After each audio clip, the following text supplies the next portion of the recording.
Hi, I'm Snigdha Sur, the founder and CEO of the Juggernaut, and you're listening to Trust Me, I Know What I'm Doing. Yeah.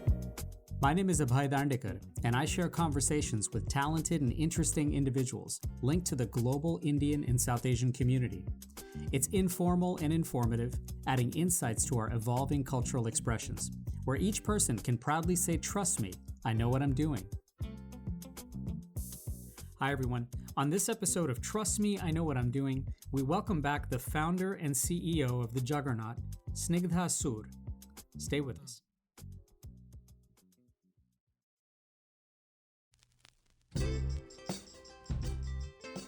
So I've said it before and I'll say it again. We as global Indians and global South Asians have a messy and equally beautiful existence. And speaking of beautiful, thanks again for listening to the podcast and sharing it with your family and friends. If you're enjoying these, by the way, I hope you can share a kind review or rating and follow us on social media at Dr. Abhay. So this beautiful existence, right? There's nuance and context to it all. And while there's no single lens, obviously, there are definitely some specific things to ponder in the diaspora. We celebrate and cling to our history and heritage, and also debate it and challenge it voraciously. We fixate a lot on Hindi movies. We have highs and lows. We love cricket and music and politics and tech. We crave hing on our foods, and we pack our leftovers in empty sour cream plastic dabbas. Now, to chronicle all of the culture and the ongoing journey of the South Asian diaspora through smart journalism is no easy task. So it was really nice to catch up with Snigdha Sur, the founder and CEO of the Juggernaut, and welcome her back to the podcast for another chat. Snigdha was born in India, grew up in the Bronx and in Queens, went to Harvard and Yale, and has worked and lived in both Mumbai and New York. She started the Juggernaut as an emailed newsletter of South Asian-focused articles, and with her team has grown and nurtured it into a thriving digital publication with a great curation of original reported news and stories. The range certainly fits my own appetite, from why India's time zone is a half hour off others, to reclaiming the tiffin, to Rishi Sunak, and to Natu going wrong at the Oscars. We caught up recently for a broad conversation about the marketplace, about our diversity, and even about empire building. But I started by asking her what she's been most surprised by when it comes to storytelling in our community. I think some of the interesting surprises, and I think we talked about some of this even in our last conversation, is that when it comes to South Asian storytelling, there's not a mistake, but there's a tendency we all have as South Asians, which is, oh, we're South Asian, so we know everything about this, right? And I think that that's been a very interesting surprise because when you go on to the Juggernaut's Instagram, there is heated commentary happening in the comment section. Like, yes. We're not even in it because we're like, we cannot even get in here because people have strong thoughts about almost every single topic that we're covering, whether it comes to research and data on, South Asian predisposition to diabetes, or whether it comes to Deepika Padukone starting a new business venture. Everyone who is South Asian has opinions. And I think that that's been both a surprise and a joy, I guess. Like, this is always a hypothesis you and I have, which is, South Asians are really obsessed with internet culture and really vocal, and that has proven out. And so that's been very interesting. I think what have been surprises, aha moments, and delights for me is finding out when people like, I just found out recently at a party that Blake Lively follows us. I found out that, Karan Johar follows us and Ananya Pandey follows us, Lily Singh follows us. And it's one of those moments where, Deepika Padukone's team reached out to us when they were launching 82 East. And they're like, hey, you were one of the few people that we thought deserved a 30-minute interview with her. Are you down? And I said, of course I'm down. And I'm going to ask some tough questions. And they said, yeah, we're prepared. And I was like, great. And I think a lot of people don't realize that we're not paid for editorial content. So we do have an ad business, which I'm happy to talk about, where people sponsor our newsletter, helps us be more sustainable for our audience. But whenever we write articles, like, those are not sponsored at all. And so when people are like, oh my God, you're just like the arm of Karan Johar, Deepika Padukone, I was like, I assure you, if you read the article, there's plenty of tough questions in there. And so I would say those are my kind of 2 or 3 observations. One, like, constantly surprised by our audience. They're so delightful and so obsessed and so interested and lots of opinions. And second, I would say, is just been seeing people engage and people knowing about us from different walks of life. That, when we started this, I'd always suspected that we would be that pulse of South Asian news you need to know about, but I didn't envision it to get there in a way sooner than I expected, but also hopefully we'll keep going, we'll keep expanding. Well, and with a lot of breadth to that, right? I mean, has the breadth part of it been a surprise as well? That like, now that the current, standing or the current prominence of the Juggernaut within kind of the community and the pulse on the internet, it seems like those who are also seeking out that vehicle, that amplifier, that sort of tooting horn, but in a very thoughtful and with a journalistic spin, are reaching out to you and saying, hey, look, this is the platform that we want to really sort of share our voice on. But and you have that pushback, that ability to ask tough questions and make sure that's there. Has that been sort of a surprise as to how broad the reach has been? I think, yes. I mean, one of the fun facts I like to share is that when it comes to our paying subscribers, not talking about Instagram for a second, Yeah. 10% of our paying subscribers, and we talked about this last time, or maybe we didn't, but I want to underline it, are not South Asian. And Yeah. that was always the intention, which is several of our subscribers are partners of South Asians. They're married to them, or they're dating them, or they've lived in India on a Fulbright, or, they've lived in Bangladesh on a Fulbright.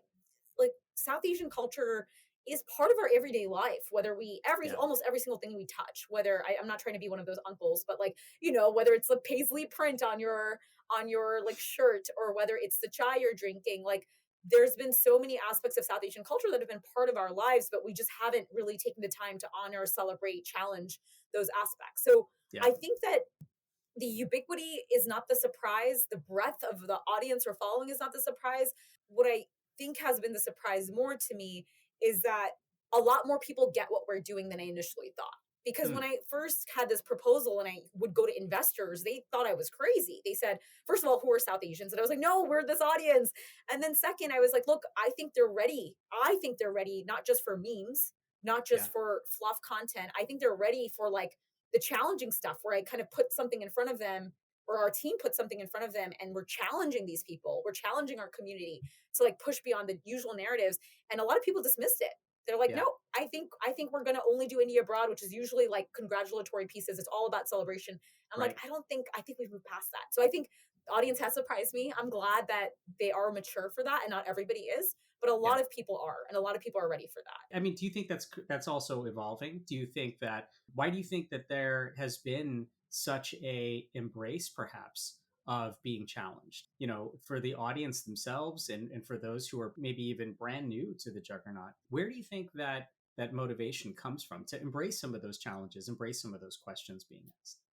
I think so much of life and so much of human behavior is driven by insecurity, right? Mm. Whenever you're insecure, you kind of see people kind of like project their insecurities on other people. So I kind Sure. of think about like our parents' generation or the generation before, many of the earliest immigrants to America post the Hart-Celler Act. Many of them were just trying to survive and thrive and assimilate, right? Sorry, survive Yeah. and assimilate, basically. And so they felt deeply insecure about their cultures and traditions, so there was no even chance of questioning or challenging things, right? It was just like, Yeah. hey, we just want to survive here. We just want to like Right. protect our little world. Yes. And I think this generation, such a gift, right? When I look at Gen Z, when I look at millennials, like, it's a gift where we're like, actually, our parents worked hard or went through this, and now we're at the point where we can be in multiple professions. We are at the point, I'd like to think that's true. We're at the point where we can kind of question some of these norms that have happened. We're at the point where South Asians across TikTok are creating their own interpretations of traditions, their own kind of challenges of traditions, and calling out those kind of contradictions. I'll give you an example, right? Recently, we Yeah. did a news post on American Girl just announced its first South Asian Girl Gavi. of the Year, Yeah. Kavi. Yeah. And I loved seeing the range of expressions and emotions. One was like, finally representation. Other people were like, why is this light skinned doll our representation? Right. And I will Yeah. assure you, 30 years ago, many South Asians were too scared and too insecure to call out, why is this light skinned girl our doll? Yeah. Whereas like now, I think people feel comfortable having those range of emotions from, and by the way, all emotions can be true simultaneously, right? I really loved Yeah. everything everywhere all at once. Like, we are living in this multiverse where you could feel yes representation, and you can also feel, wait, why is this doll light skinned? Why does this doll have a Brahmin last name? Why is this Right. doll technically a practicing Hindu? Like, why are we doing all of these additional things that we're very confused about as a community? Like, who talked to us? Did they talk Yeah. to us? Yes, they did. But also, like, did they have multiple focus groups? Unclear. So I think that that's like the beauty of what I'm seeing, that I think Yeah. is driven by us feeling like more of us are thriving. We have $500 billion of spending power. Many of us feel that it's time to challenge, and many of us feel more secure because South Asian culture is cool again, I guess. It's funny you say that, because I think that, like, in many ways, those questions and those misgivings, or those even thoughts about, like, well, wait, why is this happening? How is this happening? Who was consulted? Why is only one sector being represented? Light skin, dark skin, et cetera, et cetera. Those questions probably were all being asked, but they definitely weren't being asked with the same kind of amplification or the same kind of platform, in the pre-internet era, for sure. I wonder, as this all evolves, and as you say that, like, it's becoming much, much more ubiquitous, and much, much more breadth of the questioning and the diversity and the nuances even of the community. Is it getting easier to tell or share South Asian American stories, or is it in fact getting harder because of that growing complexity and those questions? And, like you said, the diversity of responses and reactions that you'll have to things like this.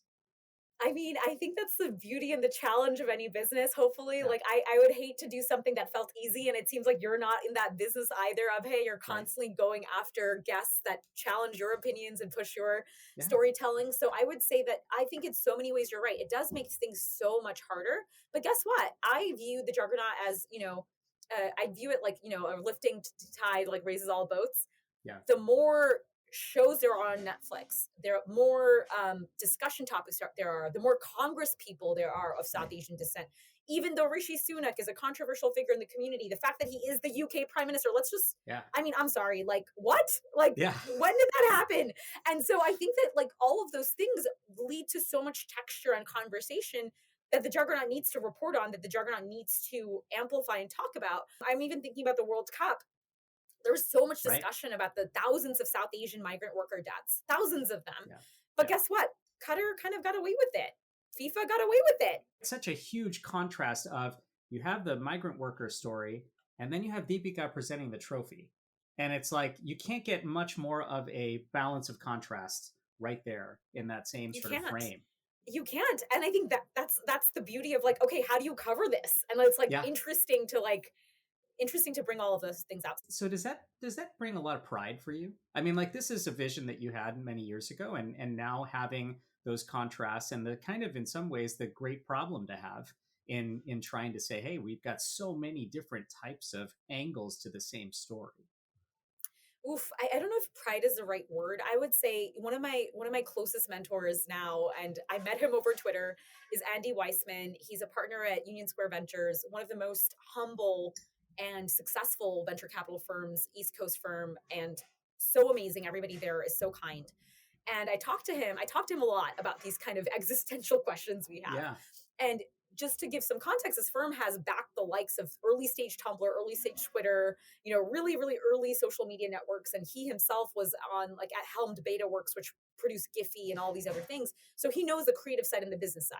Sure. And he said, Snigdha, you have a vision that's amazingly visionary and probably right, if not 100% right. People are catching up. People have not caught up. Yeah. So that's a three-part story of the Juggernaut, I would say. Sure. I think from the outside, it might look really easy. I sometimes write about this, where from the outside, it looks so easy. And you know this, you're running a podcast show. There's so many little things happening behind the scenes from after this. People see sometimes the end product and think, oh my God, that must have been so easy. People think, I'm South Asian. I could interview anybody. It's going to be so easy. Like, I can do what Abhi is doing. Yeah. I can do what the Juggernaut is doing.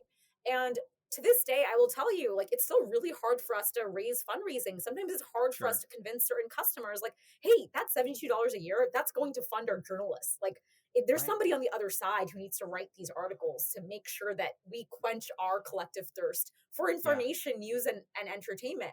And so I think that pride is definitely not the right word. I would say that it feels, I would say, probably, this is probably the worst analogy, but it feels like what those folks who went west felt like back in the day in America, where it's like, hey, we're like leading this trail, but everyone thinks we're nuts. And we have so much exhaustion and so few little food and so few resources at our disposal. But one day, this Wild West will become California and will become like the best place on earth to, create companies and have amazing redwood forests and have universities. But that hasn't come to fruition yet. So I would say that's how it feels sometimes for me. No, and I mean, does it make it hard? You use the word sort of like people have to catch up. Does it make it hard for you to think like, wow, I'm caught up. I have to, that I'm personally like, in the same lane as where the rest of the questions are, where the pace and the pulse are. And at the same time, does it make it hard for you to even sort of celebrate? Because in that same, I'm not sure I love that analogy, but in that same analogy of conquering the West, so to speak, it meant that the people coming afterwards are the ones who are really going to be bearing the fruit of what those actions are. Yeah, I mean, it is definitely tough. Like, I think Yeah. most founders don't talk enough about how, like, the highs are really high, the lows are really low. Like, there were Yeah. days last year where, I don't know, Netflix invited me to a very intimate gathering and I got to meet my heroes, like from Tan France to Mindy Kaling to Raymond Black to Tia Serjar of The Good Place. Yeah. And I was like, how am I in the room with also Lily Singh, with all these people who have whatever your feelings about them personally, they have been trailblazers and they've Yeah. been exceptional in their field, right? And I was like, how am I in the same room as these people? Like, what Sure. happened here? And so I think there are those days that feel really high, and then there's those days that feel really low, to your point, which is like, am I doing the right thing? Should I have Right. just stayed at my job at McKinsey and like made a lot of money and then like funded the person who was going to do the Right. Juggernaut? Like, what am I Right. doing? Yeah. And I think that in those days, like the best thing I can think about is, are you satisfied with the rate of change? So even though Yeah. you feel like you're at the forefront and people haven't caught up, if you need this rate of change to happen faster and nothing else is delivering it for you, Mm. you just have to kind of accept it and go for it, because there will be those days that you're going to be excited you're on that rocket ship. Like when I work with my Sure. team every day, there's a couple of things. We laugh every day, and the Yeah. conversations we're having on my team, like my teammates often say, when I was in college, when I was early in my career, I never envisioned I could bring my whole self to work. Where we're talking Yeah. about Deepika and Besharam Rang, but we're also talking about the awesomeness of Madhur Jaffrey. We're talking about our love for Fawad Khan. This is all happening in one day, by the way. Yeah. And I don't think I could have envisioned that early in my career, that I was creating a company where people could just have that conversation at any time. Sure. Yeah. So, Which makes it lovely, right? And I mean, you mentioned the idea of 10% of the subscribership being non-South Asian, and or maybe those who have South Asian ties or those who are just South Asian enthusiasts, etc.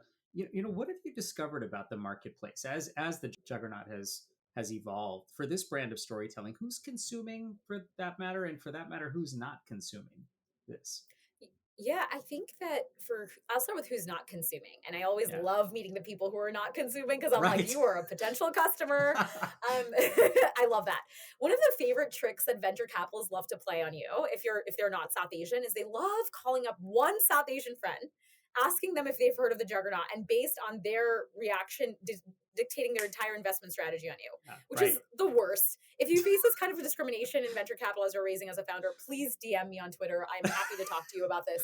It Right. happens to me all the time. One of my favorites was this one analyst. She's like, yeah, my parents have never heard about you. And I was like, where do your parents live? She was like, oh, India. I was like, do they have an iPhone? Because we were only on an iPhone app at that point. She's like, Yeah. no. And I'm like, okay, so you're telling me that Apple is the worst company in the world because your parents don't have an iPhone, right? That's what Right. you're telling me. And she did not have a response to that, because like, Yeah. how are one's parents the stand-in for any kind of investment thesis? You need to actually talk to multiple people and multiple customers. So I Sure. would say what I found when I find out about these people who haven't subscribed to us and who might be of South Asian descent, those people first, what I found is they have a lot of misconceptions about us. Or so, Right. for example, one of them was like, "Oh, like I used to do India abroad. Like, why are you guys charging me more than India abroad? And you don't have a physical paper." Like, that's like, Yeah. I was like, "What?" Like, you realize we've all gone digital. Right. I've also heard the news like, "Oh, like I subscribe to New York Magazine. That's only $1 for 5 weeks. Like, I would never subscribe to you guys." And I'm like, if you think we're like New York Magazine, you have another thing coming. Like, That's that is right. not. Perhaps a perceptual mismatch there. Yeah. And perhaps I don't even want you as a customer if Yeah. you're willing to pay for New York Magazine, but you're not willing to pay for, let's say, the Wall Street Journal, the New York Times, right? Or the Yeah. Economist. So I would say that what I learned from talking to customers, and that's still, by the way, I respect these people. I'm not trying to make fun of these people. Sure. These are Sure. people that I need to eventually convert. Yeah. These are folks that who either for some reason or the other have a misconception about who we are and the quality of our writing. So our goal is then, how do we overcome that? They sometimes have a misconception of our pricing. Like, our pricing is not random. It's there Yeah. because we want to be able to be sustainable and not die like every other publication. Third is they sometimes have a misconception of, what they're actually supporting. Yeah. Like if all of our subscribers went away tomorrow and they're like, we're not going to support this because I care more about my $10 latte than I care more about my $6 a month for the Juggernaut, you're gonna actually revert back to that world where like Yeah. maybe you get an occasional article in the New York Times, maybe you get an occasional article in NBC Asian America, maybe you get a Spotify Mm, playlist that says starring Deepika Padukone that has a song with Priyanka Chopra in it, because that's yeah. what people do right now. So I think that I'm very curious about those people, and I'm always like, please give me a chance. Like, if you even give me a free Right. trial, I will like change Yeah. you. And if not, like, let me know how I can make it better. I always ask that, like, how can we make this better for you? Yeah. For the folks who do subscribe, and many of whom are not South Asian, what I found is that to your point, they're such South Asian enthusiasts. Like one of my Yeah. subscribers, he was like, I grew up in Pittsburgh. I went to Gerba. He's white, by the way. He's like, I Yeah. grew up with doing Gerba. And like, I don't have a avenue to keep up with South Asian news that makes me feel like I'm an insider. So here I am. And sometimes it's like, it is a lot of South Asians who like, I need to support this, because even if I don't read this every day, if I don't put my money where my mouth is, we're not going to have this for our community. Have you seen that there's any, I mean, I think that I know the answer to this, but is there a clear generational set of lines that are distinguished when it comes to the appetite for the Juggernaut or for stories like this? Oh, this is my favorite answer, and you know this probably. I love that for the Juggernaut, we have converted people from as young as 18 to 65 plus, according to our Yeah. analytics. And I sometimes call it the buy one, get one free approach, where if we get a kid, sometimes we get their parent too. My Right. favorite is when the kid and the parents don't know they're both subscribed, which is hilarious. I once got an angry Yeah. message. I got an angry message over the holidays from one of my friends who's my age. He goes, Snigdha, I didn't even know, but my dad is a lifetime subscriber of the Juggernaut. He also complained to me that you guys aren't charging enough for the lifetime subscription. And I was like, this is great. Wow. Like, this is how I get Yeah. feedback, which is people texting me what their dads are angry about, because like that I think is incredible, which is there is a generation that's like, beta, like we want to support you and you got to charge more because I have more money to give you. Or like, Right.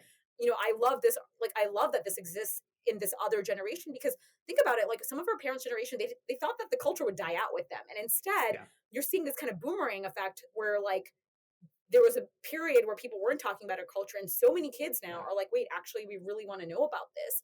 It's Yeah. like our parents' dreams come true. You're listening to Trust Me, I Know What I'm Doing. After a quick break, we'll come back to our conversation with Snigdha Sur. Stay tuned. Conversation. It's the antidote to apathy and the catalyst for relationships. I'm Abhay Dandekar, and I share conversations with global Indians and South Asians, so everyone can say, trust me, I know what I'm doing. New episodes weekly, wherever you listen to your podcasts.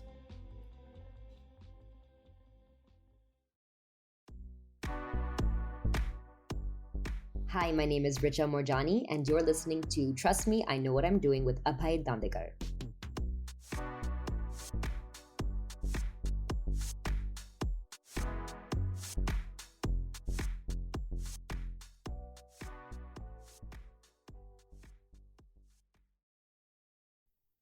Welcome back to Trust Me, I Know What I'm Doing. Let's rejoin our conversation now with the founder and CEO of the Juggernaut, Snigdha Sur. It's so funny that you mentioned that there was sort of like this donut, right? Or even just a valley there where like people came, emigrated to the country. They've had this great sort of success in finding community, or even for that matter, they struggled to find community. Not really a whole lot of prominence in the cultural zeitgeist, and then now this renaissance that's happening that we're hopefully writing more and more of. You mentioned the sort of uncle culture that's out there. When I talk to either relatives abroad or even folks here, it's not always so obvious that the moniker or the identity of being a South Asian or a South Asian American is always there. So I'm just curious for you. I've asked other people this as well, but like when you ask people in India or people in Bangladesh or people in Bhutan, are they South Asians? They very rarely will make that sort of stake to claim. Yet here in the States, we have a lot that's sort of been tagged that way. So, for you personally, I mean, do you consider yourself an Indian American, a South Asian American? Is that identity important, particularly when it comes to the lens of the Juggernaut? Such a great question. I actually tweeted about this one day because someone asked me why I sometimes said South Asian American versus other instances. And I come from a partition family. So ancestrally, my ancestors are from what is now Bangladesh. And Mm, more interestingly, more generationally, recently, my grandparents were raising their 7 kids. They were all born in Burma. And my dad was the only one Right. born in post-partition India. So then I also have a Burma connection where they grew up in Yangon. And then on top of that, like, my relatives today are spread out all over from Calcutta and Delhi to Madras, where none of those cities feel exactly like home. So I Yeah. always say I feel like a subcontinental kid. I was actually Yeah. born in South Asia too. I was born in India. And it's difficult for me to say. So I would say I identify as Indian American, I identify as Bengali American, I identify as South Asian American. The reason that term South Asia came about, and the Juggernaut has a great article on this, I suggest everyone reads it, is that it actually became a self-described regional cooperation unit that the subcontinent was describing, which Yeah. is if you envision pre-partition and pre-British rule, that region didn't have those geographical lines. There was constant trade between what is now Burma, India, Afghanistan. Like many of the Mughal emperors first just chilled in Afghanistan, then would come down to Delhi Right. because when it got too cold in Afghanistan, right? Like there was a lot more interconnectivity in all of these kind of regions, Sri Lanka, Maldives, that I always say, like, envision what it used to be before the West put random lines here. And I Sure. think it's called the SARC, right? The South Asian Yeah. kind of like Association of Regional Cooperation. And people sometimes think that South Asian is just a Western construct. It's not. And I think Yeah. that's what's interesting to me is you have some of these Indians who are like, oh, stop calling it South Asian American, call it Indian. And I'm like, actually, no, there's a lot more nuance here than what present day India encompasses. Now, on the reverse side, there's so many times when you think about India pre 1947 that's actually referring to South Asia inadvertently. So Right. even though if you say India before 1947, you're actually saying much more than India. So for all those folks who get upset about that, I also think there's like so much more nuance. So anyway, long I answer to a no, complex I question. no.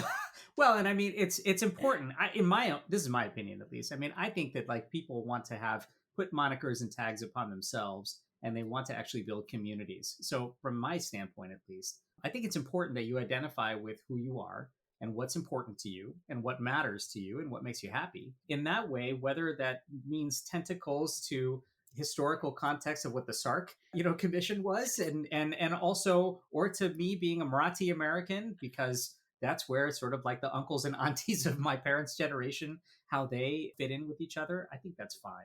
I have to say that like there is, you're right that there just seems to be this backlash sometimes that people have when they get really really sort of territorial about these kinds of monikers, and maybe you see that from the comments that come out a lot, and maybe that just is a good exercise in patience and sort of ignoring them.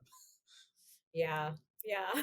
I um do think I always wonder about that. It's like, hey, people self-identify, just leave it alone. just leave it alone, right? Yeah. We talked about this also last time too, and I know when it comes to trying to make a proxy for the entire community, it's like there's a risk and a danger for that. But I wanted to sort of see if there's any links here for this one, because I know that you're an absolute Bollywood connoisseur and an enthusiast, and someone who really gets into this for sure, and has written extensively about this.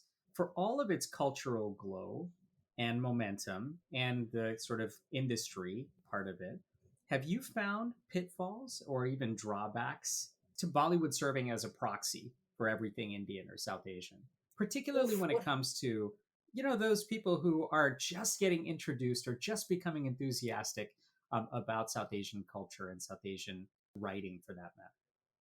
such a good question. I mean, not only am I a Bollywood connoisseur, you probably know this about me, but I actually studied Bollywood in college and wrote Right. my senior thesis on it and worked in the industry. So like I'm just so deeply embedded in it. And there's a saying we have in film studies, which is that film is often a mirror to society, right? It can be both a mirror, but it can also be a projection of the future. Yeah. And I think that if you actually take a step back and look at a lot of Bollywood movies through time, you do see a story. You see a story getting created that's a reflection of society in large and its values. And so, do I think Bollywood is still a great mirror to see what's happening in South Asian society? 100%. I think if you do watch them, but remember the context they're coming in, you'll see so much. So, for example, DDLJ is a classic case study of most pre 1990s Bollywood films were pretty anti-West. They're like the Yeah. West sucks. Like everyone from the West is Right. evil. Everyone from the West drinks and gambles and is the worst. And DDLJ was the first one to actually like say, actually, no, what if like the Western Indian guy, the British Indian guy is actually the good guy and the Indian Yeah. Indian guy is actually the terrible guy? Like, oh my God, we've just Right. upended this entire stereotype. And so that's like such a fascinating thing because it totally reflected India falling more in love with Western culture and Yeah. being even aware of the diaspora and the power of the diaspora and the South, like specifically the UK diaspora. If Right. DLJ were made today, it would probably be an Indian American man, not Yeah. an Indian American woman. So I think that I do think that Bollywood is still really important as a conduit. Do I think it's a proxy? I think it's very difficult to say it's a proxy. I think it's more like view several films over time and see how it reflects things. What's interesting about Bollywood's phase today is one could argue it's actually moved away from its core. What really made a Bollywood film technically is it's usually in Hindi, it has to be in Hindi, and it's usually inspired by the story structure of the epics and Parsi theater and Sanskrit theater. That's the Mm. usual structure. But what you're seeing more and more in Bollywood is more and more of them are following the Western structure of a novel, which is like Yeah. short, less than 2 hours, one main protagonist, few parallel storylines, everything is wrapped up neatly by the end. And I think a lot of Right. people I know in Bollywood is like, wait, are we losing Bollywood? I think that's what's Mm. happening right now more so than Yeah. like, is this a correct proxy for South Asian society? Well, and does that mean that people will, or that for you, for that matter, are you more nostalgic about that sort of old style and hopeful that there's be a little bit more of a throwback to that as opposed to modern movie making, perhaps in the Bollywood space? Yeah, actually, you're seeing so many other film industries in India taking up the mantle of what Bollywood was known for. Like, if you look at Right. RRR, that is Yeah. like an epic ball. It's technically not Bollywood, but it's such an epic Bollywood movie in all Yeah. of its structure. Like parallel storylines, like epic proportions, like sometimes ridiculous Ramayan. plot holes. Yeah. Yeah, Yeah. Ramayan.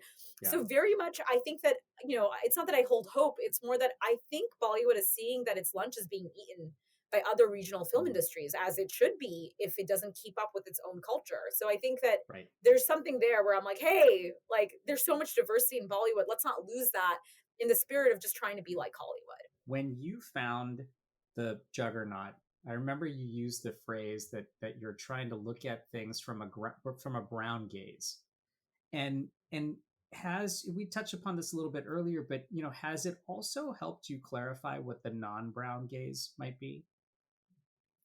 Oof. You are always full of great questions, Abhay. Hmm. I think that like as soon as you said that phrase, I always think about like what is my gut reaction, and I would say like I don't think the Juggernaut's goal is necessarily to other people, right? We want Yeah. it to feel like a comforting home, not just for people who are of South Asian descent or South Asian enthusiasts, but anybody who just wants to like just try to understand what's going on in this community. Yeah. I don't know if I use this analogy on your show, but I always love this analogy, which is how do you know that you're at a great Chinese restaurant? You know you're at a great Chinese restaurant when you're sitting there and you look around and there are people from the community there Yeah. and you feel welcome yourself, right? Where people aren't making you feel like dumb or silly for not knowing how to use chopsticks or for not understanding Right. every item in the menu. You want to make it feel as if, hey, it's super authentic to who we are, it's exploratory, but it's also welcoming. So I would say, it's not that I've figured out what the non-brown gaze is, but I think in the spirit of the Juggernaut, we've definitely figured out like, hey, this is what the brown perspective is, and it's multifaceted and it's nuanced Mm. and it's on multiple ends of the spectrum. And if you're just curious and want to know and you're okay with being a little bit uncomfortable because this is not going to be easy for you to digest sometimes, come on over. Because Yeah. like I think even when the Rishi Sunak news happened, we had a very like direct news hit, which was Rishi Sunak becomes UK Prime Minister, making history. Right. And a lot of progressives on the page were like, how dare you champion him? How dare you give him a platform? And I'm like, yo, we're not giving this guy a platform. He just became prime minister. Like, Yeah. if we didn't cover him, people would be like, how are you not covering this huge news? Like, How is this not news? Right. you can't win. So Yeah. basically, I think, I always tell people, both the people who get angry and the people who are supportive, I'm like, look, the true answer, as the Ramayana and Mahabharata tells us, is always a shade of gray, which is Yeah. we got to talk about things that are happening, even if sometimes it's uncomfortable, even if we don't support this person personally. You can't erase people from history because Right. that's what's been happening to us for centuries. People still to this day don't know that there were South Asians in America that some people say as early as the Yeah. 1700s. But guess Yeah. what? They were scared to be called out. So many of them assimilated or took on different names or just disappeared into American history. How sad is that? Like, we can't do that. Like, we can't keep doing Yeah. that. So like, I think that that's my push to everybody, which is like, hey, let's not keep on thinking about the non-brown gaze. Let's celebrate the brown gaze, but also acknowledge that the brown gaze needs to be more inclusive and Mm. also needs to allow for other opinions and needs to allow for the fact that we're all different and unique and are coming to something from different perspectives. I love that actually, because what it does in many ways is it first off, it widens the tent even more, and it makes sure that the brown gaze is actually being clarified and it's being constantly reviewed and we're constantly looking at it. And in many ways, okay, whatever the non-brown gaze might be, it almost doesn't matter. Doesn't matter. You're listening to Trust Me, I Know What I'm Doing. After a quick break, we'll come back to our conversation with Snigdha Sur. Stay tuned. Every story told is a lesson learned, and every lesson learned is a story waiting to be told. I'm Abhay Dandekar, and I share conversations with global Indians and South Asians so everyone can say, trust me, I know what I'm doing. New episodes weekly, wherever you listen to your podcasts.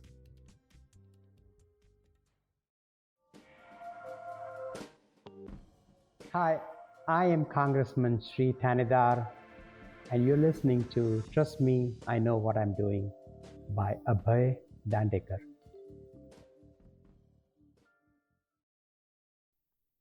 Hey, I'm Abhay Dandekar, and you're listening to Trust Me, I Know What I'm Doing. Let's rejoin our conversation now with the founder and CEO of the Juggernaut, Snigdha Sur. You tweeted this. I saw this one because this caught my eye, and I think it caught the eye of others as well. That for the tech industry, and particularly living in that space, the headline for 2022 was "We came, we saw, and we did not conquer," which is a line that I loved. How's it sort of played out for you in that way with the Juggernaut, and what do you hope the headline's going to be for 2023? I mean, a very, very strange set of years that we've been going through, but forecasting now, what do you hope the headline might be for 23? Yeah, to take a step back and give even more context on that, and I love that you saw that tweet, is that basically, to rewind even one more year, 2021 was a year of excess. There was rampant funding in the tech industry, rampant hiring. People were over hiring by tens of thousands of people. And some of that over hiring and rampant funding, often sometimes not to the best actors. We can talk about FTX, we can talk about crypto companies, we can talk about the hot startups of the year. And some of that sentiment carried over into the early Q1 of 2022, which is what I was referring to as like, we came, we saw. But by the end of 2022, it was quite clear that we're heading into an inflationary economy. The Fed's not happy about it. They are increasing rates. Valuations for really, really hot startups have fallen down or completely imploded from fast to bolt. Meanwhile, I do think, and this is me being biased as a media tech company, a lot of media tech and content plays that were very frugal with their money, because guess what? It's not easy for them to raise. Axios exited to Cox Enterprises in August 2022. The Athletic exited to the New York Times in January 2022. Politico exited, I believe, at the end of 2021 to Axel Springer for over $1 billion.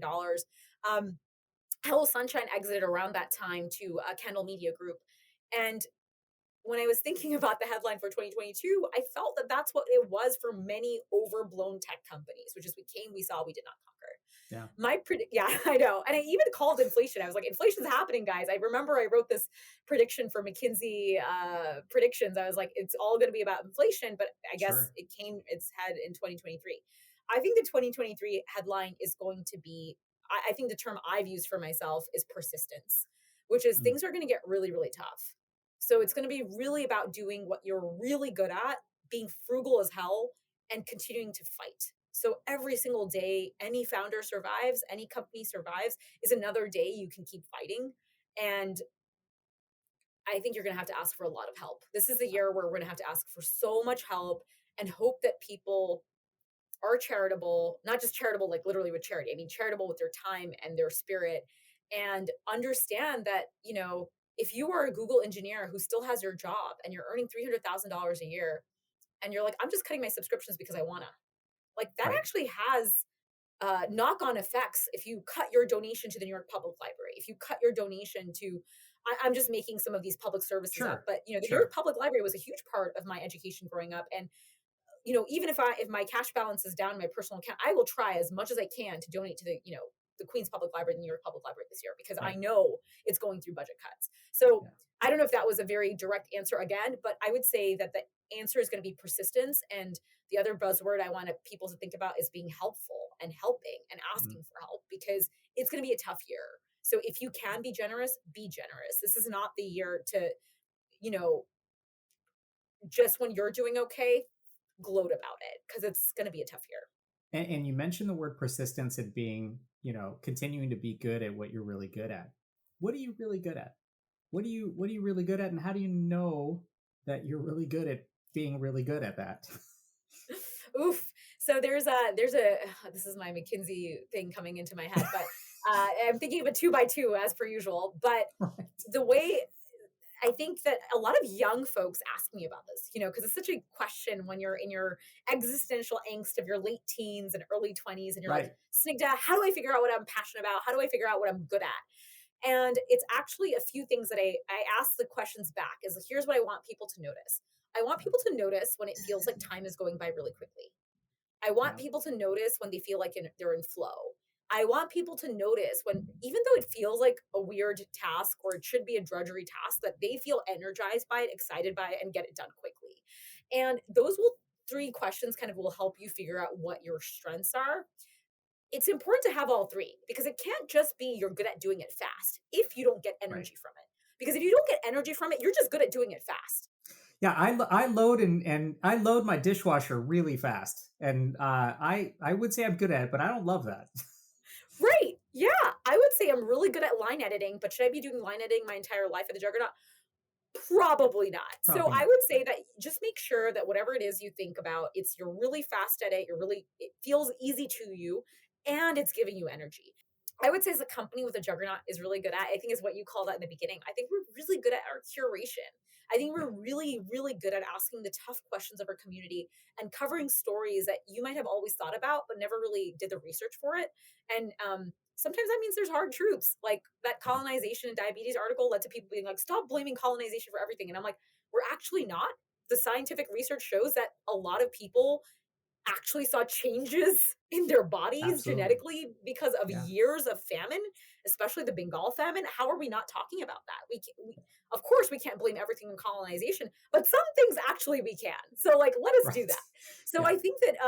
I think that's what we're really good at, is just like finding those questions, digging deep at those questions. And guess what? We have to think our community. So much of our journalism, community journalism, where Purna Jagannathan of Never Have I Ever will text me, being like, Singha, why don't you have an article on curly hair? And I'll be like, all right, Purna, I'm on it. Or, somebody will, ask us this question about, you guys should talk more about diabetes or heart disease. And I'm like, okay, we're on it. So I'm really thankful to the community, because community-centered journalism means we're reflecting back what the community is saying. What I'm personally good at, I think, is I think I'm really good at thinking about stories, and probably because I'm just a huge reader. I've been reading so much since I was little kid Yeah. that, like, I think I have a lot of taste when it comes to, I know that book is good, or I know that article Yeah. is good. I can tell from a headline if I want to read something, and if it has something good to offer. I can tell, that sounds really creepy, but I can tell when a Facebook account or Instagram account is mostly plagiarizing and getting their ideas from other people. Right. You Yeah. can tell, right? That, Yeah. like, that spirit is not there. Yeah. That intensity of research, that intensity of inquisitiveness is not there. And Yeah. so I think that's one of my strengths. I would say I'm also really, really good at probably social media now, in terms of like random stuff that I've learned. So if anybody There wants you to go. talk Instagram, I'm here Well, and I for mean, you. being able to sort of flesh out the facade of things is always I think, a good skill to have, and it comes from a lot of intellectual curiosity. In that same spirit, you use the colonialism example for health. It talks a lot about context and nuance, and bringing out those stories and questions that have not necessarily been brought out before. What have you learned, particularly about yourself now, in trying to share stories with untold context? Yeah. I mean, we may have answered this question in the sense that it's tough, because if you need to get people over the hump of sometimes reading that article and paying for that subscription, because there is a lot of research and data going behind some of these stories, some of these reported articles. And when you're trying to put all of that context together in one place and really highlighting that issue, and putting that kind of really tight spotlight on it, it's sometimes tough. So, for example, I'm going to talk about the migrant worker story. A lot of people had already reported on it. The Guardian had reported on it. The New York Times had reported on it. But I think the way we chose to report on it is this wonderful writer who was a human rights professor was like, I want to write an op-ed on this. And she was South Asian, and she also had grown up in the Gulf. So now you realize there's a different level of kind of perspective being put up. And granted, she said her dad was essentially a white collar worker, not a migrant worker on the fields, but she brought a lot of data and research and thought to the piece that I was like, everyone has told the story before. How can we tell it in the Juggernaut way? How can we really shine a light on it? We made sure to put the number of deaths in the deck, in the subhead, because a lot of people had buried that information. They're like, thousands of South Asian deaths. Da, da, da, da.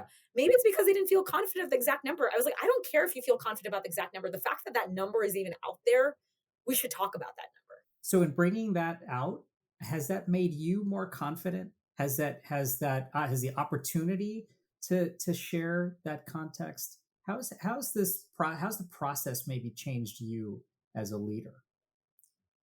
I think that in terms of changing, I'll start with changing me as a person. I think, frankly, I learned so much on the job that I never would have known otherwise.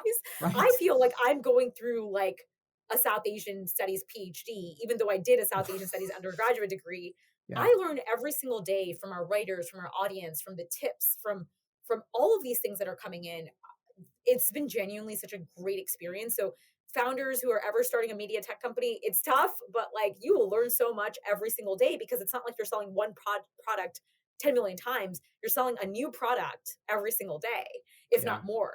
And in terms of how it's changed me as a leader, I think one of the best books I read recently was called Thinking in Bets by Annie Duke. And I actually posted on Instagram about this. And she is a world champion poker player. And she says that so much of us in our daily day-to-day, we do view life as black or white. We use the words right or wrong, right? But again, going back to it, the true answer usually often is on a spectrum. You can often say, I'm 80% sure about this.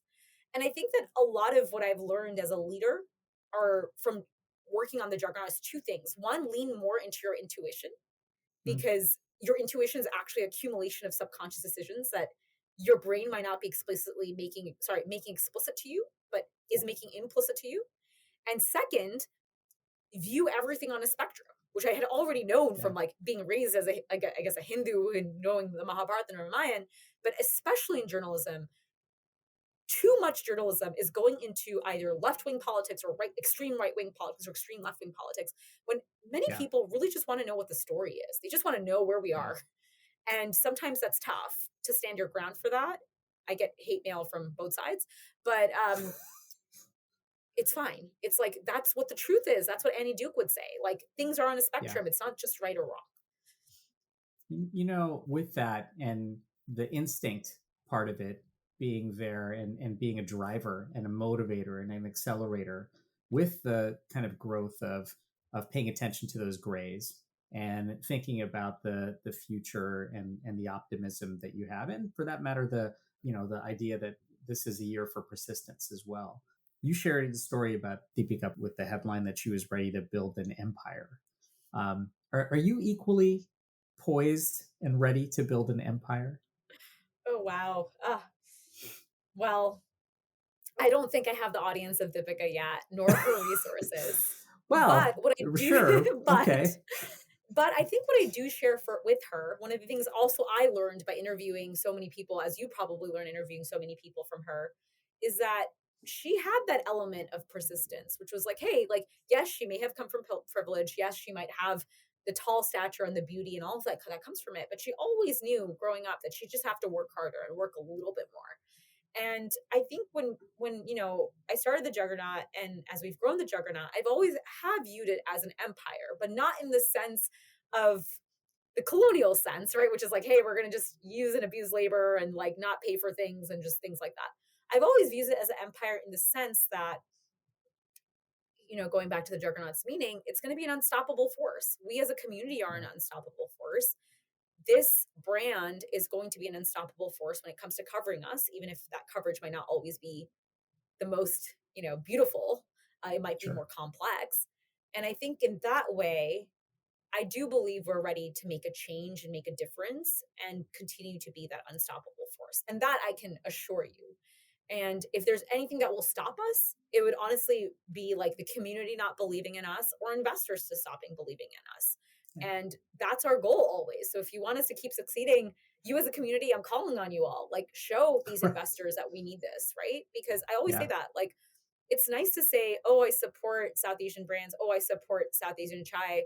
But are you going out and then, if you can, using your dollars to go support those brands, right? Because that's what it takes. It means that, I am very thoughtful about where my money goes when I'm, buying South Asian beauty products or buying a South Asian outfit or going back to the Queens Public Library. I was like, they need my help. So that's what I would say, which is we're ready to build an unstoppable force, but we need the community to be with us to be that unstoppable force. Well, needing the community and building unstoppable forces and building empires. I've learned a lot, and I can't wait to have another conversation with you down the line. Snigdha, thank you so much for joining us. What a treat, and we hope we can do it again. Abhay, thank you so much. It's just been a joy to see you grow and see, all of the people you've been speaking to and sharing all of their insights and teasing them out. So Abhay, thanks for doing that. Thanks again, Snigdha. And you can find more at thejuggernaut.com. And just like Juggernaut, hope you're listening and mastering your universe. And like Jagabandhu and Jaganmitra, being friendly and kind to everyone around you. Till next time, I'm Abhay Dandekar.